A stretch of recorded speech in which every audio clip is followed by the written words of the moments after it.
Welcome to Four Favorites, brought to you by the Quiet on Set podcast. I'm your host, Ewan, and I'm joined today by the freelance film critic Max Borg, bringing you his reviews in English, French, and Italian. Here in Switzerland, you can find his stuff in English as well on Swiss Info. He also writes for clap.ch. Max, this is the first time we get to properly chat one-on-one. We kind of had run-ins at festivals. I kind of saw you pass as like maybe you went for the same interview as I did. So glad to have you on. Glad to have a full-on conversation. Welcome. Thank you very much, and it's nice to be able to talk to you too. You know, this month we are doing a animation-themed Four Favorites, and looking forward to hearing your four picks. It's always hard to narrow down a list, especially in the animation genre that has a lot of undervalued gems as well. Were there some films that didn't make your cut just narrowly that you can shout out as honorable mentions here? Well, one that is currently in Swiss cinemas is Guillermo del Toro's Pinocchio. Yeah. I really love that one. Spider-Man Into the Spider-Verse, pretty much anything of Pixar's glory days, Studio Ghibli. There's a lot of stuff that could have made the list. Yeah, and I see you kind of went. I feel like your selection is great. You got some like deep cuts, you got some really classics, and some tried and true statements of what the animation genre has to offer. So, without further ado, let's just jump straight in. We're kind of going through your list in a chronological order of release. So, we'll kick it off with the movie that I had never heard of, that I had to catch up on. But it was a delight. I had quite a bit of fun with West and Soda from 1965. So tell us about that film. West and Soda is a film by Bruno Bozzetto, one of the great Italian animators, arguably the great of Italian animation. And it's an animated spaghetti western. In fact, he famously claims it's the first spaghetti western in terms of production because he came up with the idea in 1962, Right. and it took longer for him to finish that than it took for Leone to finish A Fistful of Dollars. And yeah, it's an animated comedy with cowboys and villains and shootouts and whatnot. And what I love about this film is that it's just so deliberately chaotic, because I don't know if you read up on the production history, but basically the movie didn't have a script. Right. Okay. No, I didn't know that, but going through the scenes now in my mind, it does make sense that it's just kind of a loose idea. Yeah, basically what Bozzetto did was he came up with the gags one by one, and then the voice actors just improvised whatever they felt would fit the scene afterwards. Right. That's it. Yeah. Yeah. It surprisingly works so well to be like a spoof or a parody on the genre, even with those loose ideas. I guess it's just gags carry it like through. Yeah, a fun movie to watch. And I'm very passionate about voice acting, as you know if you read my Twitter feed. And one of my favorites is in this movie. It's the villain's horse. He's voiced by Ferruccio Amendola. It was one of his first roles, and he went on to become the regular voice for Robert De Niro, Al Pacino, and Sylvester Stallone in Italian. The undervalued profession of voice acting. It's great to Yes. get them here where they can shine. I saw unfortunately it was really hard to find an Italian dub of it, so I watched like parts in English, parts in Italian. But yeah, some great stuff there. Yeah, there is a box set, I think, in the German speaking market, but I'm not Right. sure if it has the original version on it. So Yeah, it was hard to get a hold of. If maybe I can link to something. I think I only watched part of it because there's an English dubbed version on it that's on YouTube. I don't know how that's legally possible, but it's on there, so I watched part of that, and then we moved from maybe an undervalued, not so well known film to one that is a classic when it comes to Disney films. And yeah. that being probably not the original, because there's a lot of adaptations here, but certainly I assume the first animated adaptation of The Jungle Book from 1967. So how did that one make it onto your list? Well, part of it is the historical value. It's the last one that Disney himself actively worked on. He died a year before it came out. Yeah. And also, like the 60s was a weird era for Disney. Like for budget reasons, they would recycle animation from other films, and this Yeah. went on until the mid 70s. And Mhm. even Jungle Book has like some animation that is recycled from The Sword in the Stone, for example. But I still think it holds up as a very solid, well put together film. It has some of my favorite Disney songs written by the Sherman Brothers. Also, some of my favorite voice acting in a Disney film. This was the first Disney film to have an Oscar winner in the Mhm. cast. George Sanders as Shere Khan. Don't you know who I am? Bad cub.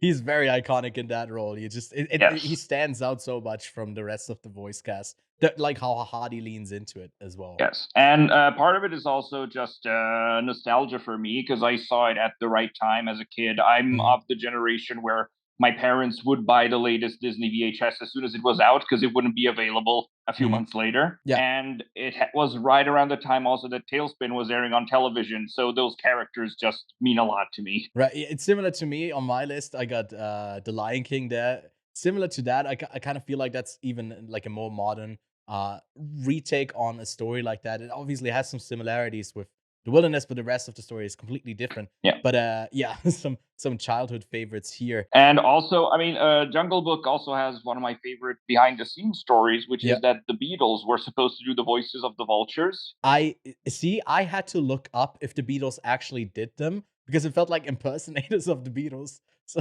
Yeah, yeah. So John Lennon said no, but because they already started working on it, they were like, okay, we'll just change the music, but Mhm. they still have the haircuts and they have Yeah. Liverpool accents. Yeah.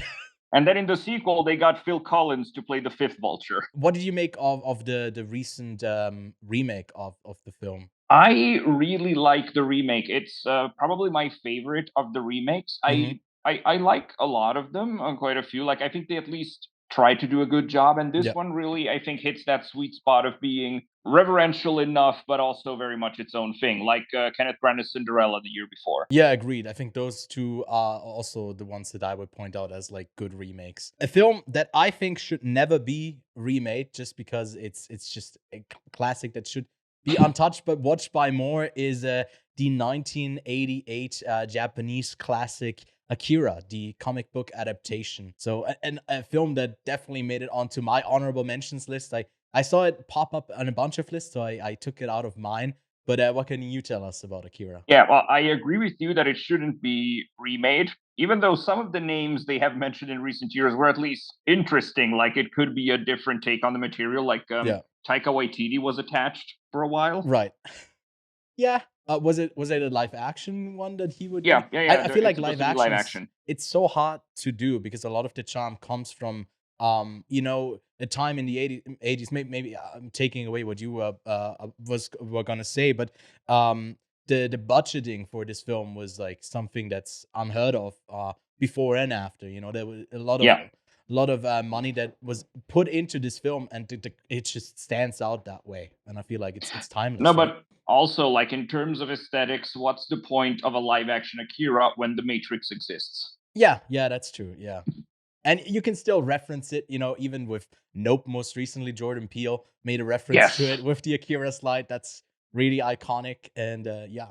Yeah, so I picked it. I mean, I wanted to pick a Japanese film, and this one really stuck in my mind because, like, the pure scope and ambition of it is like off the charts for a film that came out in '88. Like, Hmm. obviously, Takahata and Miyazaki were already at work at that point, but Akira is just, and that it also manages to make a somewhat coherent story out of a multi-volume Yeah. manga. Like, whereas you have like Dragon Ball and the others, they would be serialized Mm. in TV form, and this one manages to condense it all in one film. So yeah, that's the main reason, and also the personal factor. I saw it at the Locarno Film Festival in 2009. They did an Mm. anime retrospective, Yeah. and Akira was shown as part of an anime night in Piazza Grande at 2 a.m. Oh, that sounds amazing. I know that last year Yes. they kind of went back on doing these like really late night showings, but I saw some stuff they've been doing that for quite some Yeah, time, they right? cut Really back late on at them, but night. I think it was mainly budget reasons. I think Right. once we start getting out of the pandemic properly, it will go back to the way it used to be. Yeah. Looking forward to that. I mean, some late I mean, night. well, Akira was an extreme one because it was 4 movies that night. Oh wow.